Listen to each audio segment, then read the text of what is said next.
casting will be a thrill. Grandpa and chill, grandson and friends. Grandpa and chill in full effect. We talk about it all, yeah, put it all on the set with that pet craze too. We chillin' with Rosie, come through, stay tuned, yeah, listen closely. Cause this the millennials and the silent generation coming together, discussion in rotation. This is Grandpa and Chill.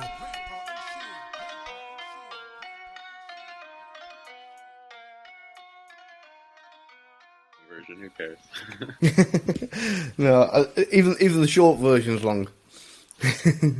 So the short version is, my name is Gavin Stone. I'm a former spy, best-selling author, ranked number 9 body language expert in the world, and full-time father. Is that one good enough for the short version? Yeah, very short. That was good. Well, it sounds very interesting that you were a spy. Does that mean that you were spying on the United States, or? For the United States. So yeah, I've worked for both Allied, for the US and for the British government, which has been a lot of fun, usually in other countries, sometimes working at home as well. And what kind of special secure. What kind of special talent do you need to be a spy? Well, despite popular belief, you don't have to be really, really good looking, and I'm proof of that. So you just need to be average and ordinary, but you need to be trainable. And one of the most important things that they're looking for, the majority of the time, is somebody who has the right attitude towards everything. What's the spy attitude?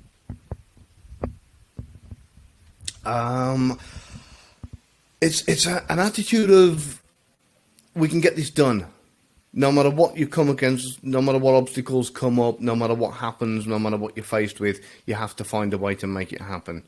That's what they're looking for. They don't want anybody who kind of quits or says, "Oh, I can't do that," or "This is too difficult," or it's kind of mental endurance, as it were. Sounds like that's good that you're a full-time father for all that. Yeah, I need all the mental endurance for that.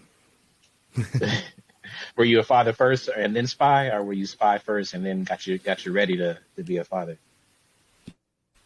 I worked as a spy for mainly as a contractor for so many years, in and out of the business, and it wasn't until my wife got pregnant. I don't know how she did it or what caused it, but she managed it somehow.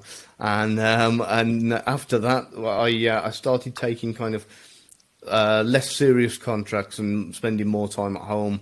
And I cut it right down, and I thought I need to do something a little bit easier that's not going to put myself in danger and have me spending so much time away from home.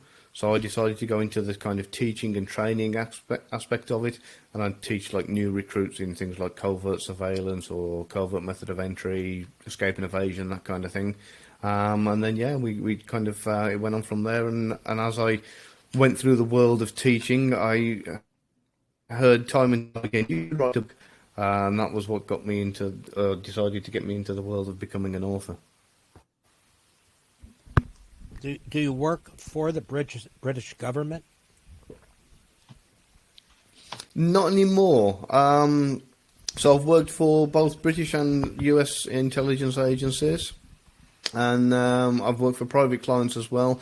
But right now, I'm not actively working for any government agency. I do a little bit for private companies and private clients at the moment as a consultant, and that's about it. But yes, previously for the British and for the US at different times. Are you spying on us? No.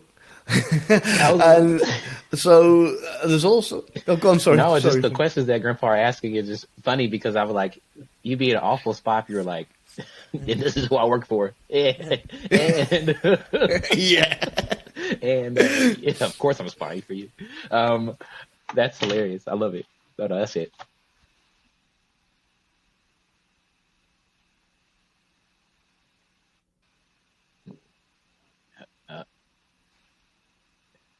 Act normal, everyone. It's just normal spy stuff. He has a really good stone cold face. Poker face. No. It's not just me, right? He's gone. Damn you, Dinkelberg. I'm not editing 18 clips together, bro. Oh, yeah, you are.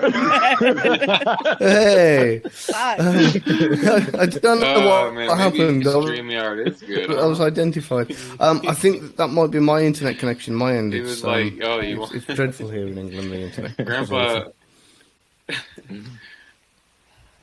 What a lifetime. Gavin, do you?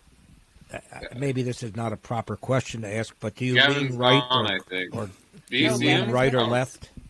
But he's there. Yeah. The everything keeps moving. So maybe I'm gone. I miss that dude. Oh no, the lag is an absolute nightmare. Sorry, Grandpa. Can you say that question again? I said I don't know if it's proper for me to ask, but do you lean right or left? Your politics. Ah, right. In terms of politics, this is one where I'm going to choose my answer carefully because of the I've worked in. I know kind of what the politicians and what politics are doing, and I'm sure you've heard the saying that the left wing and the right wing are both attached to the same bird, and that's pretty much where I stand with politics. In respect of, I know what goes on above the left and right wing, and there's kind of an area in the middle, and both are used to keep the public entertained and give them the illusion of choice. And it's just an illusion. Yeah. Because no matter what, the people who are pulling the strings and in control, and the sponsors and the people in control of money, they're the people who are in control of the government. The government control the people, the banks control the government. So Is that's, that that's US how it or works. UK? So or we everywhere? think we answer to the politicians, as it were, and really they kind of answer to somebody else. We do as we're told.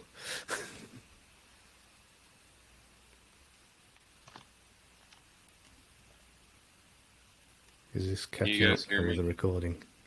Yeah, are you able to hear Brandon? No. Can you see me? I can see you now, yeah. Oh, can you hear me? I can, yeah. I don't know what happened. Okay. Oh, no worries. It kicked me off. We're gonna switch to StreamYard probably, but We, might be- I can see and hear you now, though. my wife loves the British spy movies. Have you seen Vera? Vera? Vera, no, I haven't. I have heard of it, but I haven't seen it. Yeah, it's Is that the one from the 60s or 70s? well, that I don't know. They're I'm going on to have to go. I'm going to make a note of that. Vera, Vera. Yeah, I've just written that down. I'm going to go and check that out because that's going to be something for me to add to my watch list. What was the favourite part of Vera? What was the intrigue behind it that attracted her so much to it? Are you asking me about Vera? Yeah, about what was she's it? like a little what was so attractive or woman's like a enticing little about curmudgeon, but is it a film or series? she's like a little curmudgeon, Vera, and she feels like the British casts are more realistic than American casts. Now, I don't know about that, but that's what she feels. So she enjoys that. Oh, yeah, I'm going to have to watch that and see what it's like for myself. Have you heard of a British series called Spooks? No, I haven't.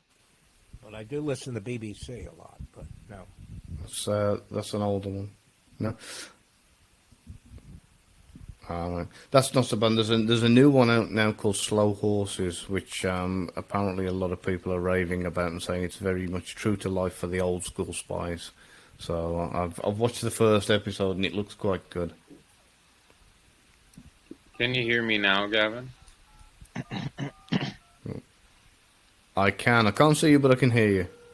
Yeah, I'm gonna leave my camera off for now because I don't know, my speed's going crazy. But You were saying about the control What that's is above the British the. detective that you watch a lot, that you enjoy? What?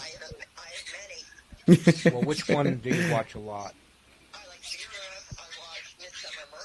Is he on with Linda right now? Is that what's happening? We didn't get any intro. Okay, that's all I needed to know. Thanks. This is a great intro. Thank you. And now Brandon's gone. Yeah, completely haywire. I'm going to be relying on your editing skills for this. Me too, girl. Because why? Oh my gosh! I might just do the whole thing. I might just lay it out. You know what? I might just not even edit this one. Let it out. Just Sierra, raw. leave it. It's let it go. This Let is it the day in the go. life. Yeah. No, I mean, everyone's doing great. I'm entertained. I'm Honestly, entertained. I'm just sitting here going like, I'm very entertained here. No notes. I have interesting questions about, like, you seem so confident talking on a podcast being a spy. I guess I never talked to a spy before, but I thought they would be He's not less here spy, anymore. huh? To disappear. He's gonna knock on my door and be like, So- Well, right. Sorry about this. Have we picked a peak time for internet usage or something? No. Is that what it is? I think we should act like Don't nothing's know. we should act like nothing's happening to make Sierra's job easier. I'm not. Like, Like, no. You gotta Well, put your does this ever go out on video as well, or is it all yeah. audio? No, it does. It does both. It does both. Oh well, it'd The be audio's fun gonna for be somebody even to try and better. put it together. Audio's going to be even better for someone just trying to, like, you're trying to drive and listen to the show, and then you just hear just, like, random bouts of silence so that you can get distracted and figure out, is it me? Did it stop? Am I getting a call? No, it's just us. I like it. We're Looking being around. real meta. I think I Yeah, like it. I feel like This is usually the kind of thing that will happen to me in the middle of a job. Yeah. Yeah, we will if we're working as part of a team. I don't know if you ever heard of something called the Moscow rules, but there is a set of rules that we live by as spies. And Moscow rule number 2 is technology will always let you down. And you can guarantee we'll all do a radio check, we'll all do a kit check, we'll all be ready to go in and perform surveillance or something along those lines. And as soon as we hit the floor and the operation goes live, we'll do a radio check and everything will be silent. All the signals will go, nothing will work, and you'll hear people shouting to themselves, Moscow rule number 2. Yeah. Gavin, have you ever been in an uncompromising situation where your life was in danger or something like that? Yes, more times than I'd like to admit to. In truth, the one that always springs to mind is a situation where I was working to try and infiltrate a group of criminals, and it was quite difficult. I got compromised, and I wasn't sure whether I was going to live through it, and I was in a situation where I was pushed through a door and into what was actually like a cupboard.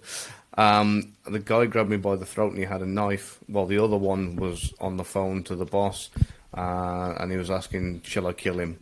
And I remember I was only young at the time, and I thought, I'm not going to make it out of this. I thought, that's it. He's going to put the knife in me a few times and leave me, and this is where I'm going to die. And luckily, as it happens, the guy on the other end of the phone said, no, tell him to come to me and speak to me in person. So, yeah, that was a very frightening time for me. There's been a few others, but that one always, for some reason, kind of sticks in my head. for some reason. Yeah, I've been through a lot.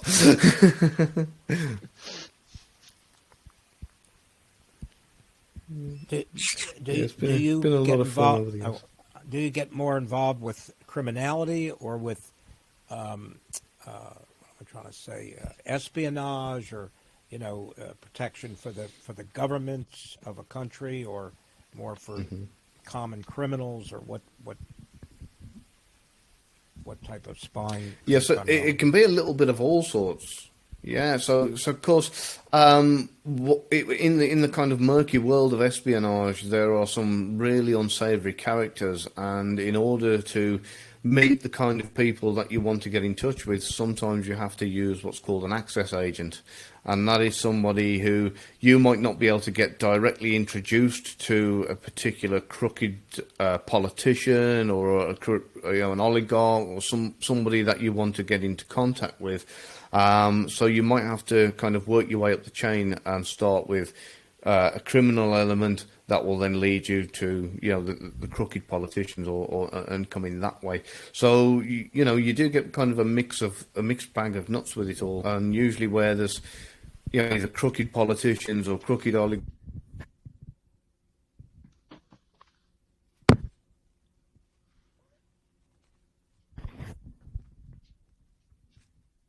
I seem to have lost everybody. What? I can't hear anything. What's going on? So you're muted. Came back. The hardest thing he ever had to do was probably get through this podcast. Yeah, this one's been a bit difficult tonight. So, no, I've had worse, but this one's definitely challenging. So, but it's good fun. I'm enjoying it. So, especially when I come back on and see all the smiles, like, phew, he's back. I thought you were gonna be like, I stayed up for this. No, I'm looking forward to kind of listening to the version. I'll certainly be smiling when I play it back when it goes live. Oh, gosh. What do you think of James Bond, 007? Ooh, so as kids, I kind of, myself, my brother, we all grew up watching James Bond, and he was like the benchmark for spies, wasn't he? Like all kids wanted to grow up to be the cool martini drinking, Aston Martin driving kind of spy. And I had a rude awakening when I got into the world of spying, because it was very much the opposite end of what James Bond does. So if the truth of the matter is, if you're in a foreign country and you're getting into gunfights and explosions and car chases and that kind of thing, you're not doing a very good job. The idea is to kind of stealthily get in without being noticed, get what you need, and kind of recruit the people to spy on your behalf on that country, and then kind of get out when the time's right. So as little in the way of car chases as possible. We are trained for it. So worst case scenario, if we do end up getting compromised in the middle of an operation, we need to be trained in exfiltration. We need to be trained in escape and evasion. We need to all the crazy things you see, the MacGyver type stuff, and how to make explosives out of things from your kitchen. We do have to know a lot of all of that. Everything from like the kind of lock picking to the high speed chases. We do need to be trained in. But if you're using it, it's a last resort.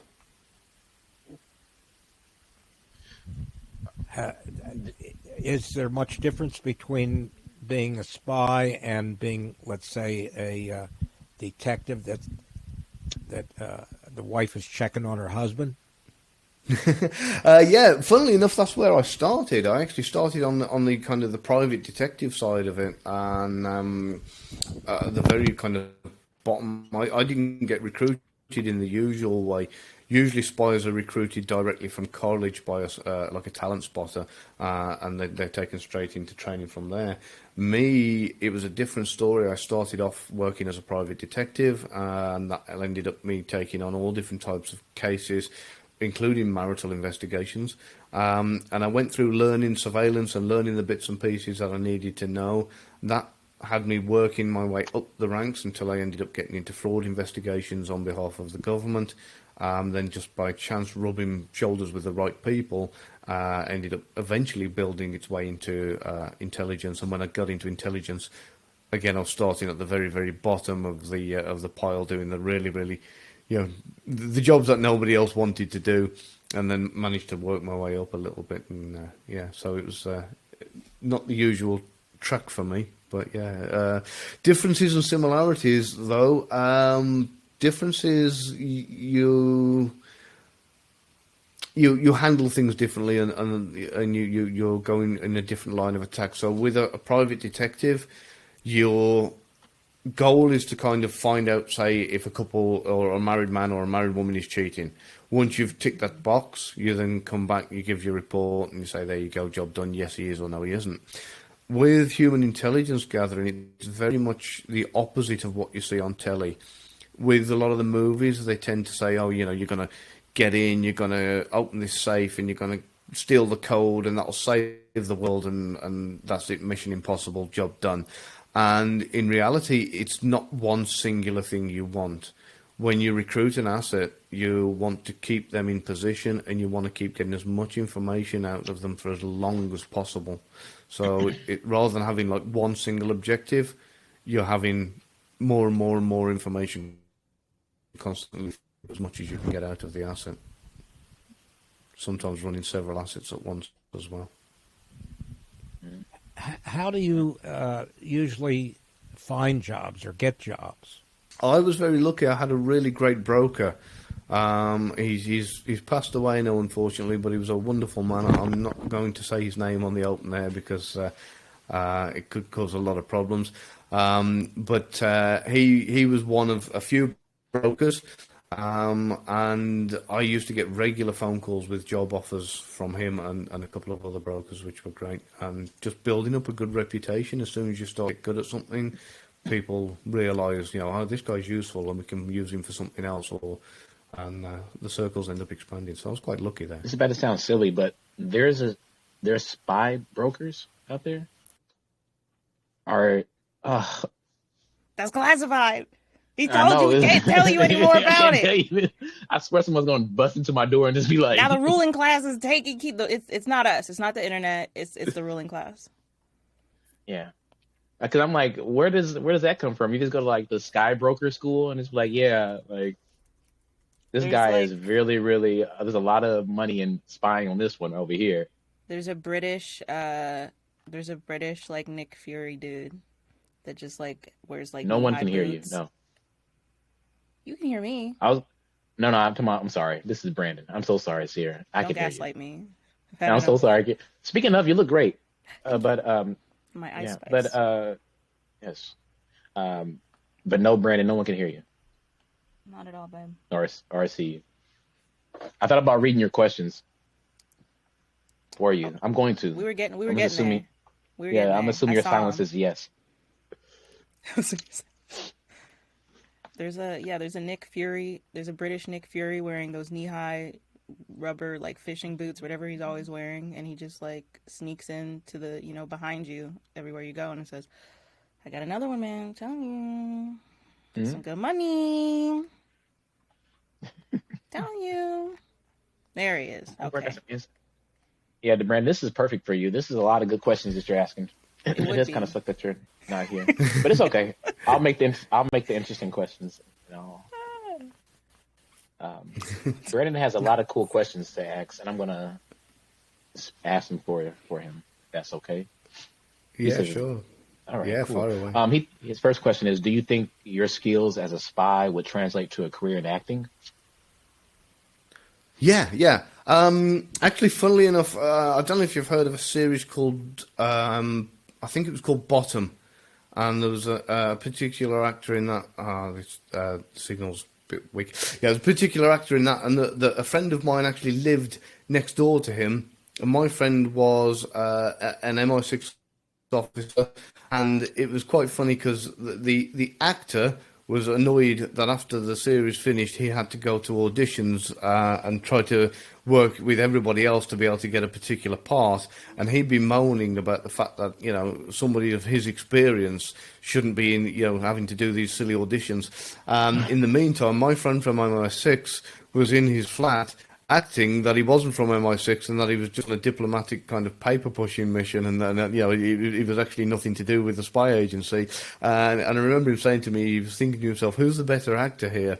The actor who can't get any work and needs to do auditions, or the guy who isn't an actor who's acting for an actor to pretend that I'm not?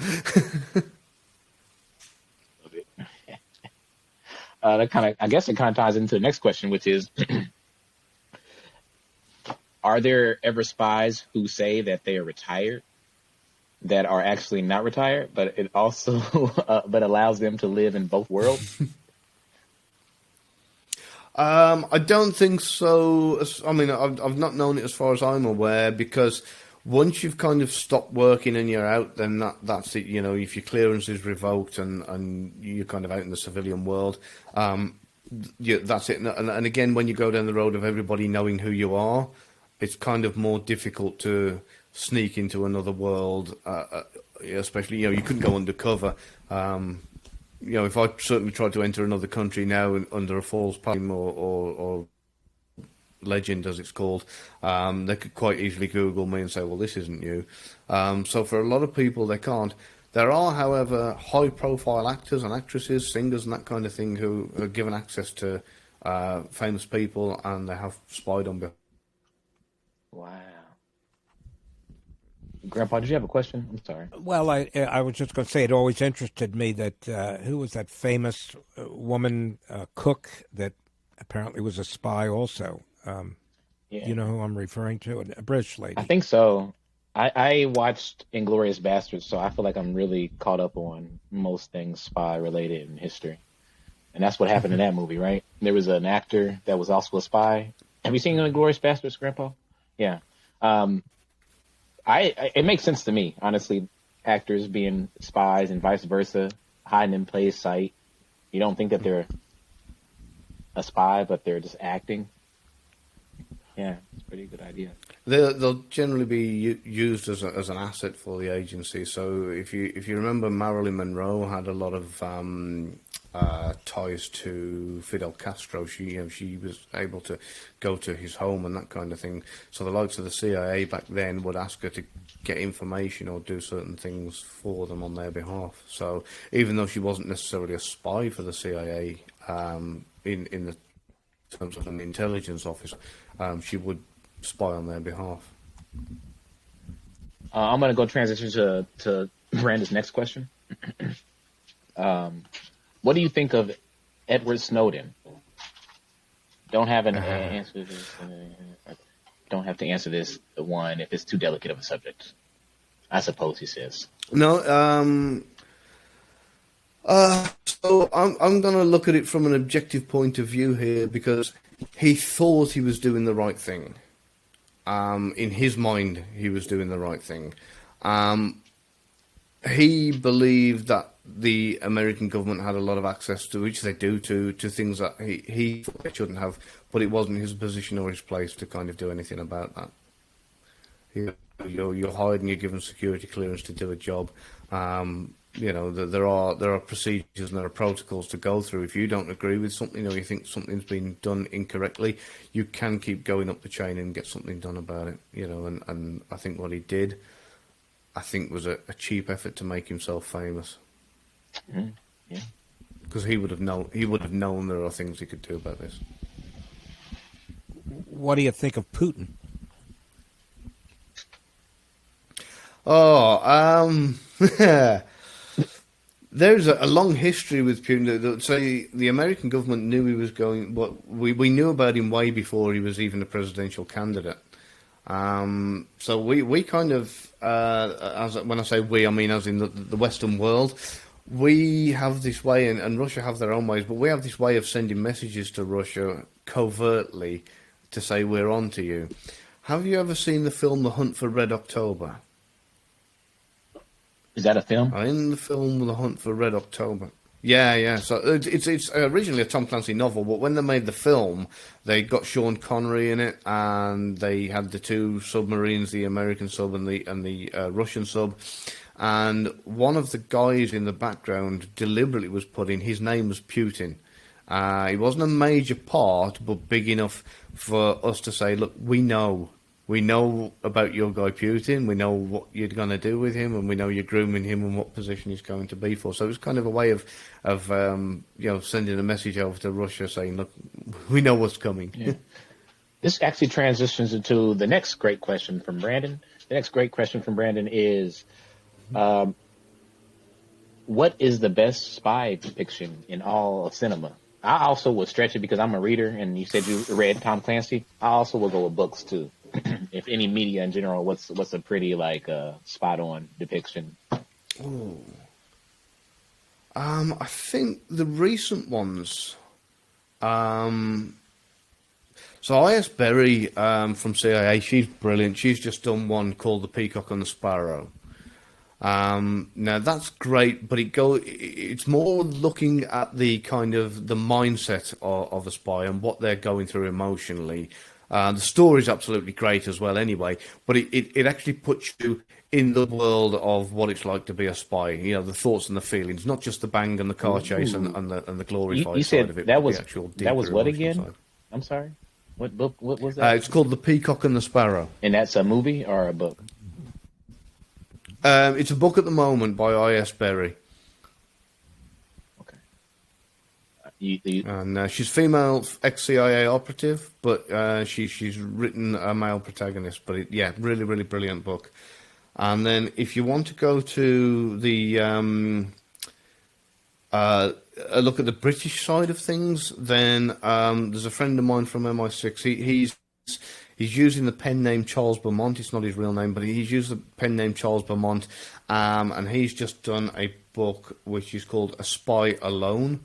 And that goes to the core of like the world of spying, and even deeper into the politics and everything behind it and what's going on, like, and how deep rooted a lot of it is. So that's really, really good.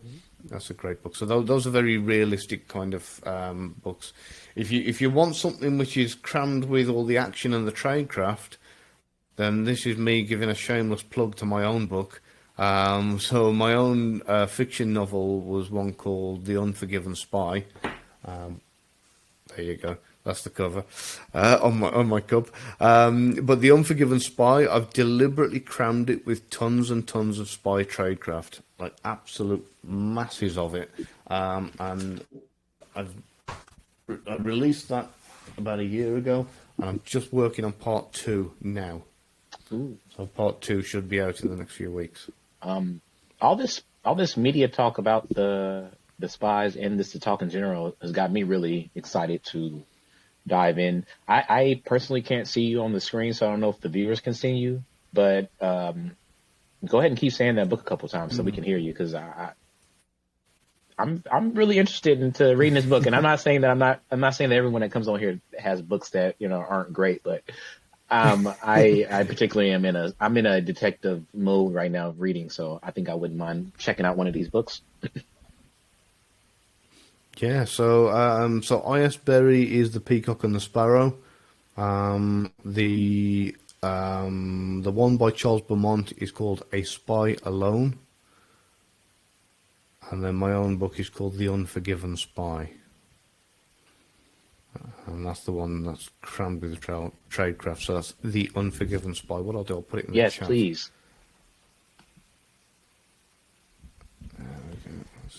Gavin, we'll put the book in the show notes. Yeah, Sorry. for sure. Was letting in yes. Okay. Go ahead, Grandpa. Brilliant. Thank you. Gavin, this is kind of off the subject that we're talking about, but do you have any suggestions for stopping all the scams that are going on the internet?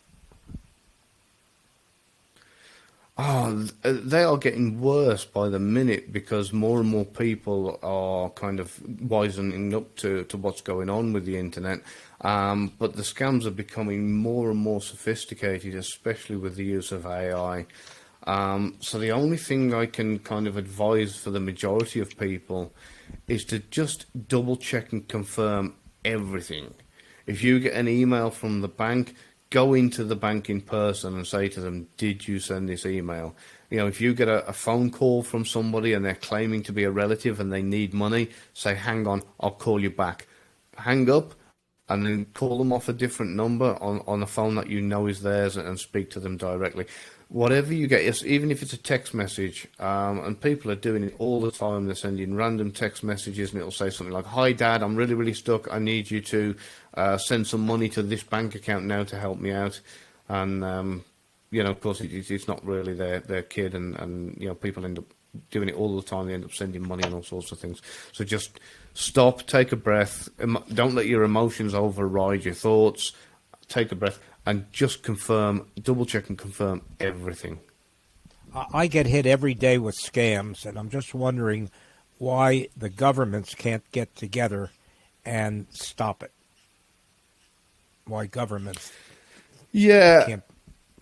it's kind of annoying because they do have the power. I probably shouldn't say this, but yeah, they could.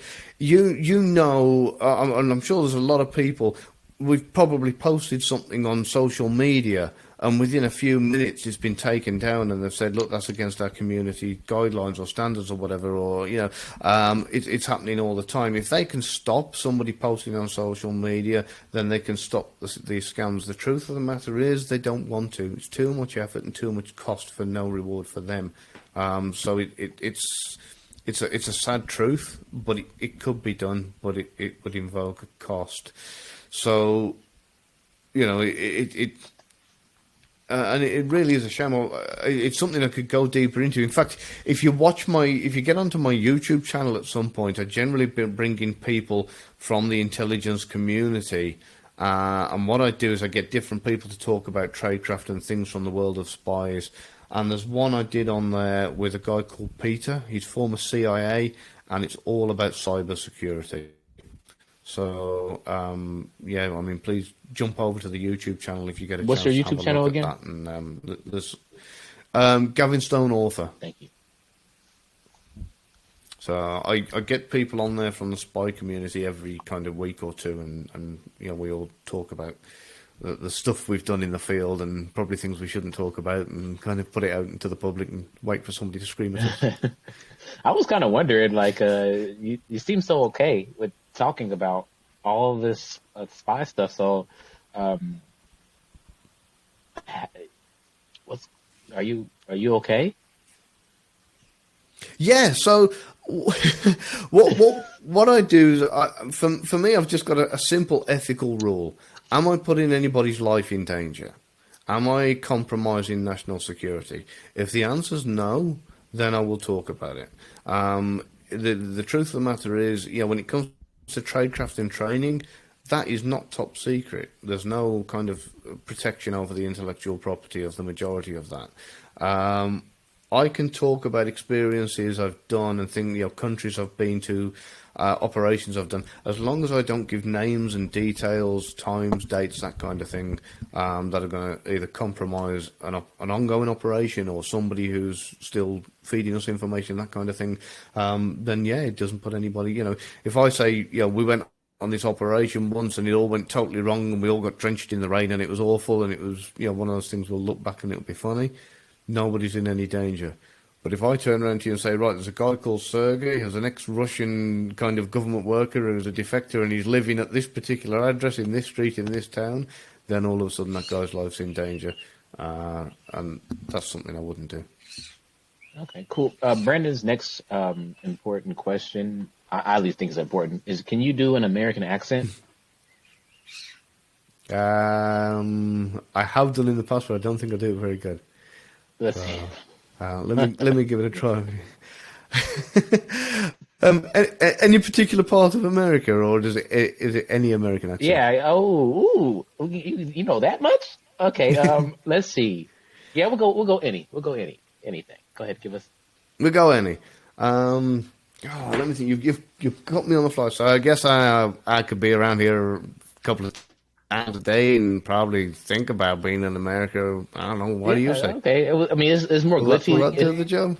Yeah. It was, I thought I heard a southern accent. Yeah, a little twang on Yeah, there. twang.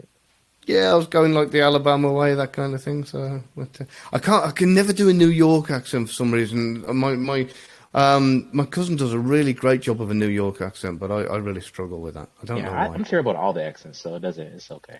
It's hard up there. New England's hard. Yeah. And there's 18. It's hard up. New York is hard because there's 18 dialects, and then you got to put an accent on it too. It's tough. Oh yeah. The first time I ever had a Long Island iced tea was actually in Long Island, and I've been done a lot of the kind of all around different parts of New York, and I couldn't believe how many times the accent had changed. Rhode Island is completely different to New York City, completely different to Long Island. Yeah, it's amazing. So yeah, just in that small area, it's worse than England. Yeah. Before I go to Brandon's next question, I guess my question is, what do you think you would have been doing if you weren't doing spying and teaching and perspective? Good question. Do you know what? I don't actually know. I've never really thought about it. It was just something that kind of happened. Yeah. What would I have been doing? I reckon I'd have probably gone down the line of being a pilot. That was what I wanted to do when I was a kid. I wanted to be an airline pilot. So that's probably where I'd have ended up trying to get to. Whether I'd have succeeded or not, I don't know, but I'd have certainly give it a damn good shot. All right. Nice. I like that. Let's see. less knife action being a pilot, but I'm sure it's pretty cool too. Let's see.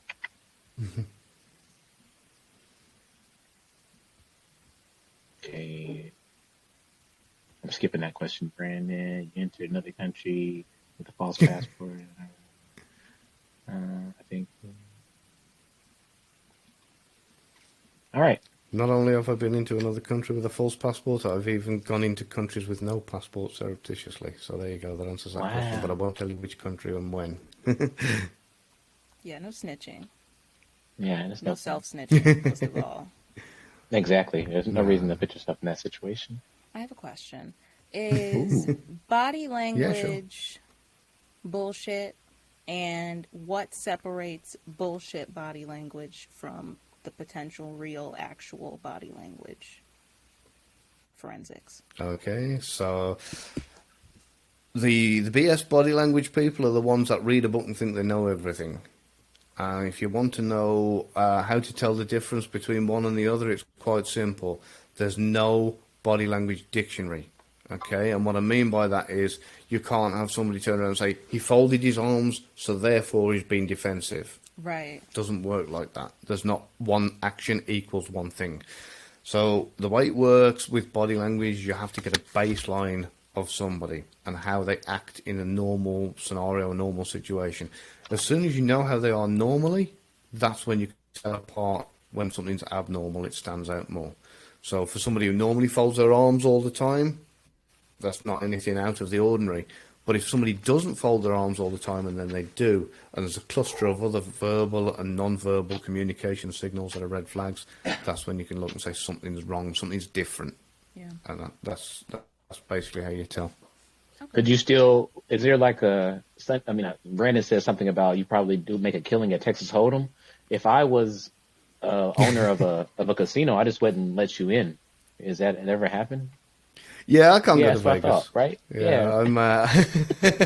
If I even try to go into a casino in Vegas, they're just going to escort me out. I reckon. You know, same south of France. If I go anywhere near there, it'll be no, you can't come in. I haven't had it happen, but all my friends have recently stopped playing poker with me. So.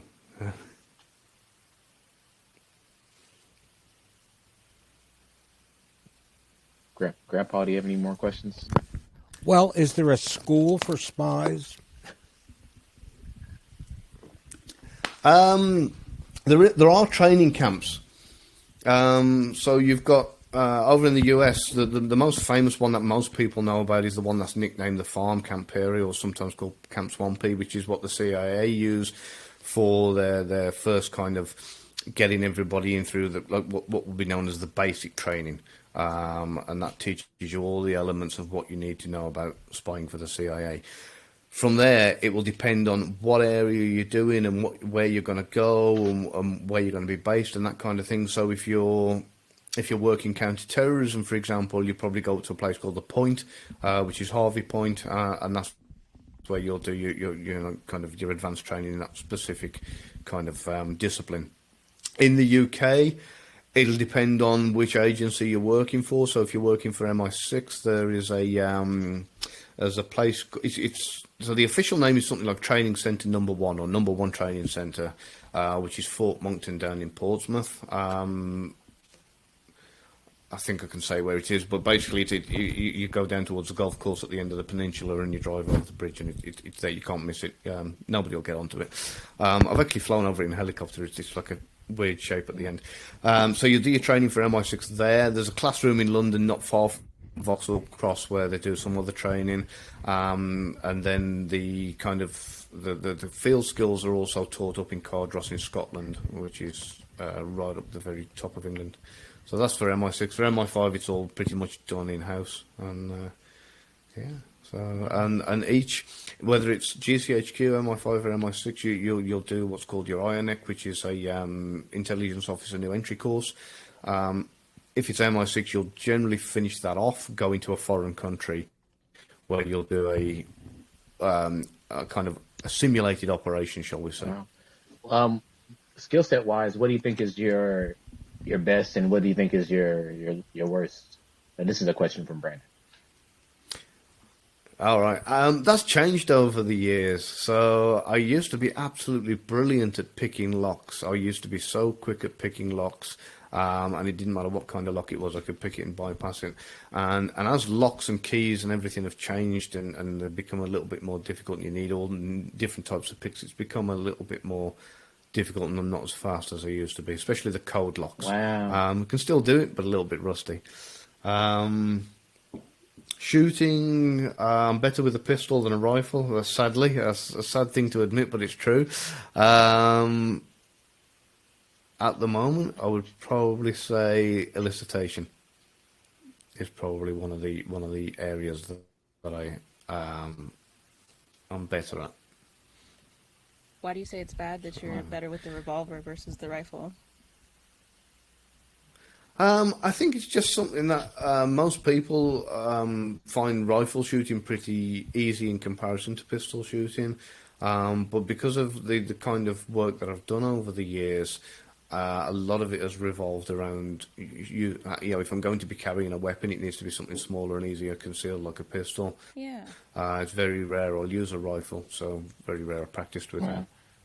Someone gave me a lock pick set, and it's like a clear lock, and it shows you how to get it unlocked. And I have had it for it's going around 10 years now, and I've not even gotten close to even getting it. Do you have any advice for me? As I have all the tools for it. Yeah, what? It's like You have all the tools.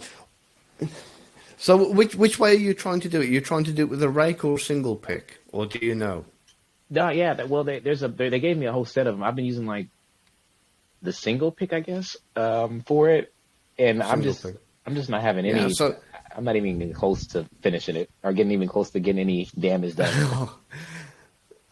Right. So what you're going to do? You're going to put the tension bar in at the bottom, and you're going to hold it in place, put in a little bit of tension, not too much, but enough so that that the barrel will turn if you need to. Then you're going to take the single pick, and you're going to try and raise each tumbler one by one, and you'll find that one of them sticks. The rest will move up and down pretty easy. The one that sticks, you're going to push it up till it clicks. When that clicks, you're then going to do the same thing with the other four. And again, you'll find that three of them move really easy, and one of them, again, will be a bit more stiff. And again, you're going to push that stiff one up until it clicks, and repeat the process until you get to the last one. When you get to the last one, as it clicks, the barrel should turn. So that's the kind of more surgical way of doing it.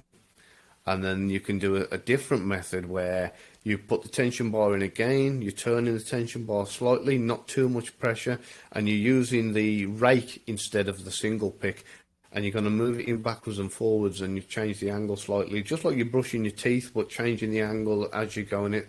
And the rake will randomly push all the tumblers up in a different kind of pattern each time you go in. And at some point, it should knock all of them in line at the right time to be able to turn the barrel. So those are primarily the two main ways of picking a 5-pin tumbler lock. Brandon said you're really cool. Give me 1 second. I agree. Thank you, Brandon. I agree. You're quite cool. Hey, try to find a slot. 1 second. I'm gonna try. When I was a kid, go ahead. I'm sorry. You go. When I was a kid in high school or junior high school, I don't remember, very foolishly, I went down the hallway and unlocked all the cheap combination locks on all the lockers. They were pretty. Yeah, that was the good old days. Yeah, the cheap ones always are. Sometimes you'll find that the cheap ones, you'll have about kind of, I don't know, maybe for every 100 locks, you'll probably find about 20 of them have the same kind of combinations. It's they're not very clever, very cheaply made, but they're easy to open. But the principle that you used for opening the cheaper ones is exactly the same for the other ones, but you'll just find they're a little bit more stiff, or they're a little bit more, you can tell the quality. They're not quite so shaky and rattly, so they're harder to do, but the system is still the same. What kind of electronic spy equipment do you use? Oh, wow. So a lot of that has changed since I was working in the field, and the stuff that they've got now in comparison to what I was working with was unbelievable. I mean, even in the private sector now, there's everything from camera drones and like telescopic lenses that are out of this world. When I first started working in the field, the kind of SLR camera I had, it used to take a film. And that was one of the worst. This could show me my age now. That was one of the worst parts, was waiting to kind of get the film developed to see if the camera shot that you took, the picture that you took, was actually going to turn out and show you and give you the evidence that you needed. It wasn't like the digital cameras now where you can instantly see, never mind the phones. But there is a massive myth with the gadgets as well. So we do have a place here in the UK, HMGCC, which is His Majesty's Communications Centre, and they're responsible for, if you need to get into a country and you need, your mobile phone to look like a mobile phone, like an ordinary one, and they want to put something in it, they'll take it apart, they'll reverse engineer it, and they'll put it all back together again with a gadget inside for, I don't know, you might pull it out. Sometimes just drop the bits, pull it out and it does something. And they're the ones for keeping it covert. But the majority of the time, you're using whatever is on hand to civilians. Because if you can imagine, if you land in an airport of a foreign country and security pulls you over and they say, well, what do you do? And you say, I'm a civil engineer. And they go, okay, can you tell me as a civil engineer why you've got X-ray specs, a dart gun in your cigarettes, an exploding watch, a case with a hidden machine gun, and all of a sudden you say, yeah, maybe I'm not you're never going to make it through security. So what you have to do is what's called BIC, that stands for bought in country.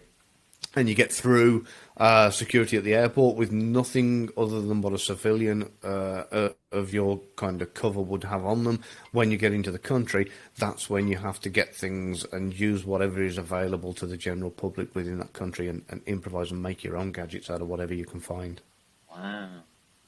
That's pretty cool. So you'd be surprised how many things out there in the common store explode. Yeah. Can you give us any insight, maybe not information, but just insight, perhaps, on why the royal family keeps releasing these damn Bigfoot photos of Kate? Yeah, I can probably only give you a little bit of an educated guess more than anything else.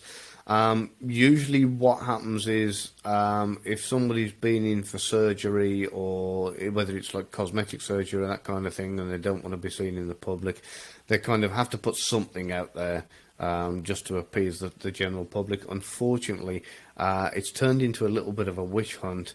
And it might only be something simple, like, maybe she had a nose job or something crazy like that, and she doesn't want to be seen in public until it's fully healed. And because of it, they're putting out whatever they can just to try and keep the general public happy. Because they did that, and people have noticed these digital enhancements and other things that are going on in Photoshop left, right, and centre. They're going, this isn't right. They made it so much worse. Crazy witch hunt. Yeah, if they'd have just said nothing, or a royal spokesperson come out and just said, look, she's healing, she's gone through surgery, or this is happening, we don't need any pictures, but as soon as she's back to normal, she'll be out there. That would have been a lot easier and better rather than trying to fake a picture. She could have just tweeted something. It could have just been text and just been like, hey, y'all, miss you, see you in Easter, something. Instead, they just keep getting dumber and dumber. Oh, it's crazy. Yeah, they do things like this all the time. But, like I say, I'm only guessing with this. I don't know. I did used to have an insider at the Palace that used to feed me a lot of information, but not anymore, unfortunately. So, oh, well, I say that. They haven't been in touch for a while, so. Reconnect. Get coffee. Get yeah, stones. I think. Yeah. Yeah, I keep getting told this. Go and make the connection again. Find out what's going on. So, the thing is, what you have to ask yourself is there a bigger story that they're trying to distract you from? Is there something going on somewhere that they're thinking, everybody's buying this narrative that Kate's gone missing. Let's make a big distraction, and it's one great big media smokescreen, and while that's going on, you're not paying attention to what's going on over here, and some new law that's being put through, or some deal with China, or something that you've completely missed. That's what they do. Because that happens more than you imagine. Yeah, definitely.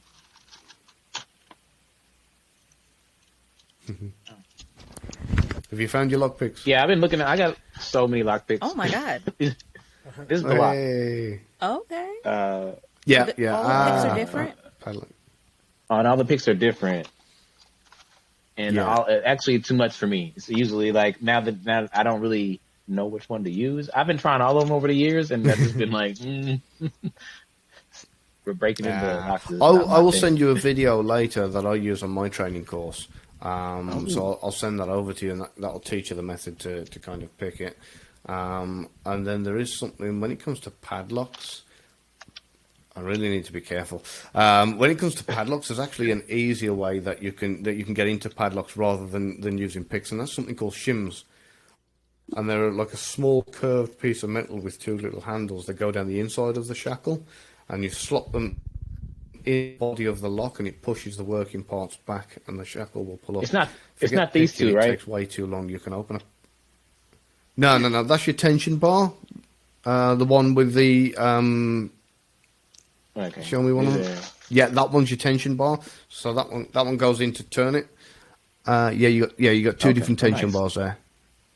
They remind me of the Allen wrenches. I've been calling them Allen wrenches.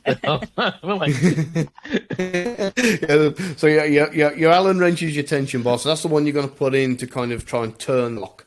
And that's what you'll hold in place to keep the pressure on it while you're then using the other pick to move the tumblers.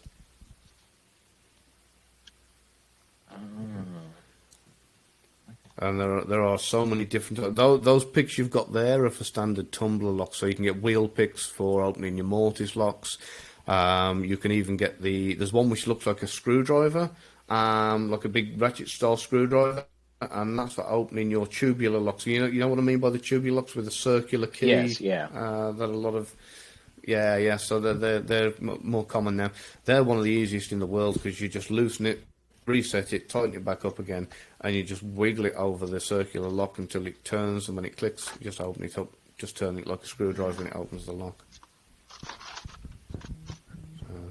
He's making notes of all this. Yeah. He's gonna get it. He's gonna get it open. I'm gonna get it open. Yeah, I know. Yeah. Do you have any spy tips or mindsets that you think that your children will need or will appreciate? I'm a nightmare. I don't know whether I'm a good father or a bad father because I've been teaching my daughter tradecraft for kind of since she was a baby. And the majority of it she doesn't. I mean, bless her, she could count in 9 different languages before she was 5 years old. So she's absolutely amazing. But I do everything from shooting to archery with her to that kind of thing. And aside from all that, we play different games like situational awareness games and that kind of thing when we're traveling in the car. We play these different games, and she enjoys it, and it's a bit of fun for me and her. But all of it is kind of subconsciously programming her to be more aware of her surroundings. Yeah. So you can activate the sleeper code when she gets like a number. Like December 7, it's time. That's it. Yep. What about let's talk about mental health, I guess, for spies. And because you thought about like being aware, I thought about meditation. And I was like, I wonder if they practice meditation in like, I don't know, self-love. Is that a part of your courses? Or do they find that important? Do you find that important Yeah. as you do work? Yeah. So believe it or not, the CIA actually teaches meditation and it's mandatory. So that's something that was very kind of shocking and surprising. A lot of what is learned from Central Intelligence Agency training is about not just self-care, but like even if you want to call it like urban survival. The patterns and things that we consume and everything we're eating, hearing, listening to, the whole lot is all part of what's going on in our brain and our mindset. So part of what I learned in my training when I first wake up in the morning before I do anything else, the first thing I do is drink a bottle about this size of water, of mineral water. And that straight away like kind of flushes out my system, gets rid of anything that shouldn't be there, and it'll be a long while before I go on to drinking coffee or anything like that. That will generally be enough to start me off, and then the worst thing you can do is start picking up your phone or looking at and taking too much in. You need to give yourself a little bit of time to kind of gradually realise that you're awake. I know that sounds stupid, but it stops the grogginess. Then when you've come to terms with the fact that you're awake, have your coffee, have your breakfast. There's this dreadful thing that's been taught to a lot of people about kind of, eat more fruit, it's good for you. It is, but it has to be eaten at the right time of day. So it's breakfast time, you should be having your fruit. Fruit passes through the body very, very quickly. So in the morning, kind of, you're getting your protein from like 2 or 3 boiled eggs. Have your fruit first, have your eggs afterwards. And the reason you do this, you don't touch fruit then for the rest of the day at all, because fruit passes through the body very quickly, and other substances like meat and bread, they take their time in the digestive system to pass through. That kind of stops and causes a blockage within your internal system. So now what happens, if you eat fruit on top of that, then because fruit rots very quick, you end up with a load of rotten fruit in your gut, and it can't go anywhere because the meat and the bread is stopping it. So that's not doing anything great for the kind of bad bacteria in your gut, and it's outnumbering the good bacteria in your gut. So you end up with a digestive system that's backed up with all this rotten fruit, and then you're piling more and more food and drink on top of it. So in the morning, eat your fruit, get as much fruit as you can down you, eat your 3 boiled eggs, and then that should be you then till lunchtime, and don't touch fruit again for the rest of the day. And the other thing is, try not to have anything to drink at all, either 10 or 15 minutes before or after you've eaten. Because even though everybody should, by rights, increase their water intake, if you eat a meal and then the first thing you do, either just before the meal or just after the meal, is have a load of water, you've just watered down and diluted all your digestive juices that are going to be needed to break down that food, and it's going to take a lot longer for your body to be able to do it and use it and that kind of thing. So, yeah. So these are the kind of things that are taught to us to keep us functioning and working and operating, without relying on, false calorie starts and sugar highs. I know it's getting late where you're at, and we usually end at 8:30, but since we started early, I think, are we going to end at 7:30? I say that because I want to get the last question from Brandon. Okay. There's a couple questions that I wanted to end with Brandon before we were wrapping it up here. And thank you again for all this time you're giving us and being up so late. But no problem. As you were starting to retire from spying, was it hard going back and forth? Did you miss any of the glory days? And what are your thoughts on UFO reports? Or I know they're not UFOs anymore; they're like UFA or something. They've changed that as well now, have they? Okay. So do yes, I miss it, but will I go back to it? No. So I mean, I loved it when I was doing it. In equal measures hated it when I was doing it, because as much as it was fun when you look back on it, there were many, many, many days that I've sat at a bus stop or in a doorway waiting for hours, and it's been teeming down with rain, and I'm drenched through, and the batteries are going flat on the radio, and I'm hungry, and I just want to go home, and I'm just like, oh, why am I doing this? And kind of, you do question it a lot. There's always these moments where you think to yourself, I should have been an airline pilot. And of course, you know, you ask yourself this question, and of course, you know, years later you look back and you think of all the fun, and I do it all the time, especially when I'm delivering lessons on this kind of thing, and I'm teaching and training the guys, and I'm talking and reminiscing about old stories from the field, and I'm teaching them the things that we've done and things we've gone through, and I look back on it with fond memories, and like I say, mentally I miss it, but I know for a fact if I did it and went back into the field for one day, it wouldn't be long before I'd be thinking, what the hell have I done? So I hope that answers that question. Yeah, I do love it, I do miss it, but wouldn't really want to go back to it, even if part of my brain tells me I would. As for UFOs, that was never my department. I can tell you that CIA has an area called Red Cell. I don't know if you're familiar with this. Red Cell is their job to basically think outside of the norms of any kind of warfare. So they have to look at at America from like an enemy's point of view. So they have to say, right, if we were a foreign country that wanted to invade America, how would we do it? And then they look for their own kind of weak spots, and then when they've found out what their own weak spots are, they can then kind of, you know, strengthen those areas. Now, with that in mind, they have to start putting into position unexpected attacks, because let's face it, before 9/11 and the Twin Towers, the thought that anybody could fly a plane into a building as part of an attack was just, it wasn't even a notion. So when that happened, they started saying, wow, where are the other areas where we're weak? So they looked at all the different possible areas of anything that could happen, and believe it or not, one of those was an alien invasion. So they had to put into place, what do we do if an alien invasion happened, and how would we counter it? So, but that's about as much as I can tell you about UFOs, because not my area of expertise, I'm afraid. Wow, and that was great. That was great.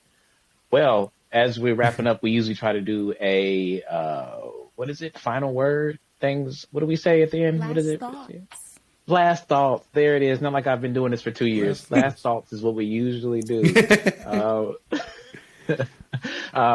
So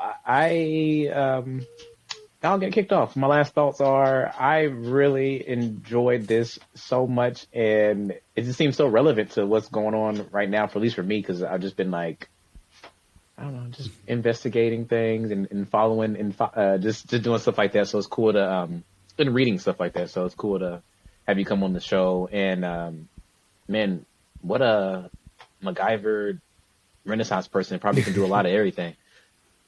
Someone told you had to be a singer because of Aspire. You know, you probably could sing. Who knows? I don't, but that's my final words. It's cool to meet you and cool to hear your stories. And thank you. Oh, thank you.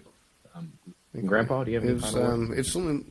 Yeah, well, Gavin, I just want to second what Phines just said. I think this was a very interesting podcast, and trying to get this bird off me. It's biting my microphone. But I learned some things. I really did. I learned a few things that I didn't know before, even with regard to consumption of food, which I had not expected. So great having you on.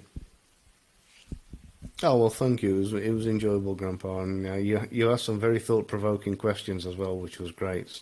So, and by all means, feel free to reach out. I'm on all the kind of usual social media and LinkedIn and that kind of thing. If there's anything at a later date, especially if you want like Phines, if you want book recommendations or that kind of thing, by all means, give me a shout and I'll send some links over to you.